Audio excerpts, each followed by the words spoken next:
And the hypocrites would walk away from Islam in two ways, and this is important. One is obviously leaving Islam altogether, ridda. Outright, you become Muslim and everybody knows you're no longer Muslim. You become a kafir again. But there's another form of turning away from deen. And that is that on the outside, you say that you still profess to be from the Muslims because that has social consequences if you walk away from Islam outright. And that has social consequences, but for all practical purposes, and on the inside, there's nothing left. There's really nothing left. And when especially now you've become a person of picking and choosing what do you take from the deen and what you don't take from the deen. And this is one of the central messages of this surah. That you're not in a position to negotiate what it is from this deen that you accept and what it is from this deen that you don't accept. Or that you don't find comfortable, so you're not going to necessarily take it. This is one of the central ideas communicated in this deen. Just recently, actually yesterday over the internet, I was talking to a youth group in DC. And, a question came up in the discussion. There was this, young sister who asked the question, I love everything about Islam except hijab. And it seems like hijab is there to protect men from looking at us. So, I don't really see the point in it. And instead of arguing of the social benefits of hijab or what hijab does to honor women and all of that stuff, that's actually already going in the wrong direction, that conversation. We need to take a step back and ask a more fundamental question. Let's take a step back and let's ask Ibrahim alayhi salam. Ibrahim alayhi salam loves Islam too. But then Allah makes a tiny little request. How about you go in the middle of the desert and leave your family there? Right? He's not one that's going to say, I love everything about Islam, but this whole leaving my family in the middle to die thing, I don't know. I'm not that comfortable with that. And after he's done with that, you know what? Why don't you jump into a fire?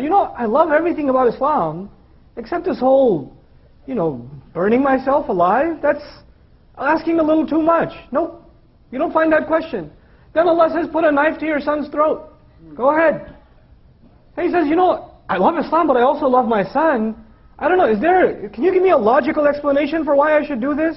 Can you tell me the social benefits or some of the other reasons, other benefits that why I should be obeying you? إِذْ قَالَ لَهُ رَبُّهُ أَسْلِمْ قَالَ أَسْلَمْتُ لِرَبِّ الْعَالَمِينَ. There's a reason Allah taught us that lesson in Surah Al-Baqarah. Whenever Allah said to him, give yourself up, submit, surrender, he said, I surrender, I give myself up, I submit myself entirely before the Master of all peoples, بِرَبِّ الْعَالَمِينَ. So before we talk about any aspect of deen and try to figure out the logic of it, understand the larger purpose. Allah has made this deen one of submitting to Him. If you're having a hard time submitting to Him, you're having a hard time with Islam itself, the very central idea of deen itself. It's not to say you shouldn't understand the ahkam of Allah, but you and I have to be ones that once we understand them, we have to, whether we get it or not, whether we see the logic of it or not, we have to give it up. We have to just give it up. Ya ayyuhal ladhina amanu. Of course the ayah is addressing us. Man yartadda minkum an dinihi. The one who turns away among you, minkum, an dinihi, from his deen. The one who turns back from among you from his deen. Allah didn't say all of us are turning back from our deen, a group from among us. And man is an interesting word in Arabic. It could refer to something plural, and it can also refer to something singular. So from a point of view of taqleel, it could be even if a single person is walking away from deen. They're walking away from the religion. And I've already mentioned to you this can happen in two ways. One, practically they denounce Islam altogether. And two, for all practical purposes, internally, in their heart of hearts, in their thoughts, they really don't submit to Allah. They don't really see the point of living by Allah's teachings. They don't see the point in that anymore. So for those practical purposes, they walked away from deen also, even if nobody else, human beings don't see it. We see a Muslim on the outside, we're supposed to say, Assalamu alaikum wa rahmatullah. We're not supposed to judge what's in their heart, but Allah can.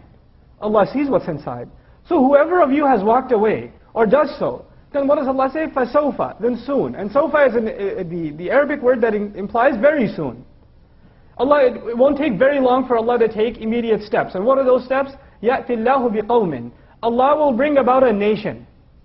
Allah will bring forward a nation. It's very interesting. The first part was even if one of you walks away, and then Allah says Allah will bring a whole nation around. In other words, you start thinking you're special? You think Allah needs you? You think you're a contributor to Islam that nobody else can be? That you are irreplaceable? Allah Azza wa Jalla essentially says, what to speak of you, I'll bring a nation instead of you. You're not an asset. Don't think of yourself as that high. Already we're being put in our place. And one of the central embedded teachings of this ayah is humility, that we understand our place. That in this deen, when we get the honor of saying La ilaha illallah, when we have the honor of saying Muhammadur Rasulullah sallallahu alayhi wasallam, then this is an honor and a gift given by Allah.